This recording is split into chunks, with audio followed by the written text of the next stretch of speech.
आज हम Bhagavad Gita chapter 17 the divisions of faith के श्लोक 2 को कवर करने वाले हैं। रोज़ की तरह पहले मैं संस्कृत में श्लोक को पढ़ूंगी, उसकी इंग्लिश ट्रांसलेशन को देखेंगे और मीनिंग को समझेंगे। तो चलिए शुरू करते हैं।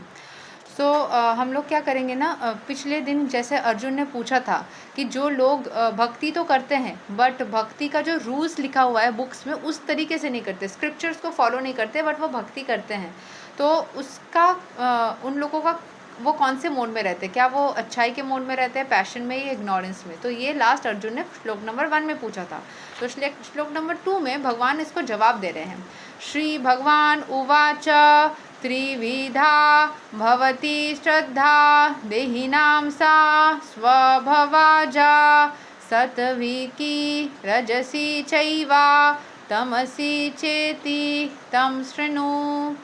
मतलब the supreme personality of God had said, according to the modes of nature acquired by the embodied soul, one's faith can be of 3 kinds, in goodness, in passion और in ignorance. Now hear about this. तो वो और भी explain करेंगे आगे श्लोक में। इस श्लोक में वो बता रहे हैं कि अपना जो शरीर है उसके अंदर जो आत्मा है उसका जो फेथ है वो जिस तरीके से मतलब चीज़ों को विश्वास रखता है, जो उसकी फेथ है उसके ऊपर डिपेंड करता है कि वो कौन से मोड में वाइब्रेट करेगा। वो गुडनेस के मोड में होगा या फिर वो पैशन के मोड में होगा या इग्नोरेंस में होगा। तो depending upon the persons faith वो भगवान के ऊपर कैसा फेथ रखता है। तो यहाँ के एक्सप्लेनेशन को समझते हैं। Those who know the rules and regulations of the scriptures out of laziness or indolence give up following these rules and regulations are governed by the modes of material nature.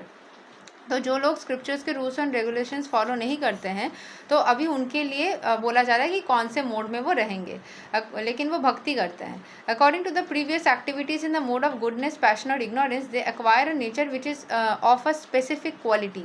The association of the living entity with the different modes of nature has been going on perpetually. Since the living entity is in contact with material nature, he acquires different types of mentality according to his association with the material modes.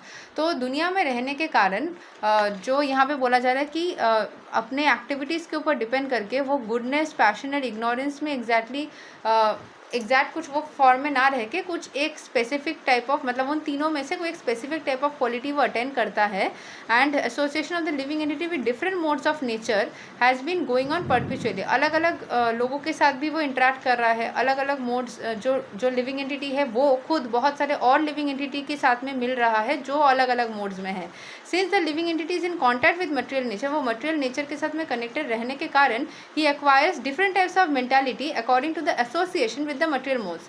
तो different types of लोगों के साथ मिलने के कारण different types of mentality वो देखता है, बहुत सारे लोगों से मिलता है, बहुत सारे मतलब वो खुद जिस किसी भी मोड में हो, अगर मैं गुडनेस में हूँ और मैं किसी इग्नोरेंस वाले के साथ मिलती हूँ, किसी पैशन वाले के साथ मिलती हूँ और भी गुडनेस वाले के साथ मिलती हूँ, या वाइस वर्सा, मैं मान लो पैशन में हूँ तो ऐसे मिलती हूँ, तो उसका भी एक प्रभाव मेरे ऊपर आ रहा है। But this nature can be changed if one associates with a bona fide spiritual master and abides by his rules and the scriptures. लेकिन अगर उसके पास में कोई एक स्पिरिचुअल मास्टर है, उसके बातों को सुनते हुए अगर वो आगे बढ़ता है तो फिर वो चेंज कर सकता है खुद को। Gradually one can change his position from ignorance to goodness, from passion to goodness, and the conclusion is that blind faith in a particular mode of nature can not help a person become elevated to the perfectional stage. वो जिस state में है उस state में रहने से वो elevate नहीं कर सकता, उससे ऊपर उठने के लिए उसको कुछ एक्शंस लेने पड़ेंगे, कुछ स्टेप्स लेने पड़ेंगे। One has to consider things carefully with intelligence in the association of a bona fide spiritual master. Thus, one can change his position to a higher mode of nature. तो खुद को बेहतर करने के लिए एक स्पिरिचुअल मास्टर की ज़रूरत है, उसके तहत वो चीज़ों को ठीक कर सकता है।